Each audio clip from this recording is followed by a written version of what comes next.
সন্ধ্যাবেলা ভাবছিলাম কি করব। তাই ভাবলাম ছট করে রান্নাবাড়ির কিছু জোগাড়যন্ত্র করে নিই। আমি অনেক দিন ধরেই রান্নাবাড়ি কিছু দেখাই না তোমাদেরকে, ভাবলাম আজকে একটু ছোটো করে শেয়ার করি, কারণ আজকে অন্য কিছু খেতে ইচ্ছে করছিল। তাই প্রথমেই আলুটা আমি আগের থেকেই সিদ্ধ করে রেখেছিলাম। আলু সিদ্ধ করতে করতে অনেক কাজও মাঝখানে মাঝখানে করতে হচ্ছিলো। তাই এক এক করে আলু সিদ্ধটা করার পরে আলুটা ছুলে নিয়েছিলাম। তারপর মনে হলো আলুর সাথে শুধু আলুর দম খেতে ভালো লাগবে না, তাই ঝট করে একটু পনিরও নিয়ে এসেছিলাম। এখানে পনিরটা নেই, কারণ আমি পনিরটা গরম জলে ভিজিয়ে রেখেছি। আর সাথে কি বানাবো বলো তো? সাথে বানাবো পোলাও।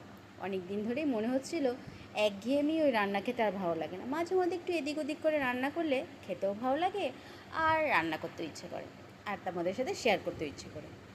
তাই আজকে হট করে পোলাও আর আলু দিয়ে পনিরের তরকারি করেছিলাম। তারপর মনে হলো রান্নাটা যখন হচ্ছে আমি একটু ঘরটা গুছিয়ে নিই, তাই ছট করে ঘরে চলে আসলাম। ঘরে কিছু জামা কাপড় ছিল, সেগুলো গোছানো ছিল না, তাই ঝটপট করে একটু ঘরটাকে গুছিয়ে নিলাম। ঘরটা গোছানোর পর দেখতে বেশ ভালোই লাগে। আগোছালো ঘর দেখতে ভালো লাগে না, কিন্তু মাঝে মধ্যে আলসামো করে ঘরটা আগোছালোই থেকে যায়। ব্যাস, আমার এদিকে পোলাও রেডি, আর সাথে রেডি আমাদের আলু পনিরের তরকারি।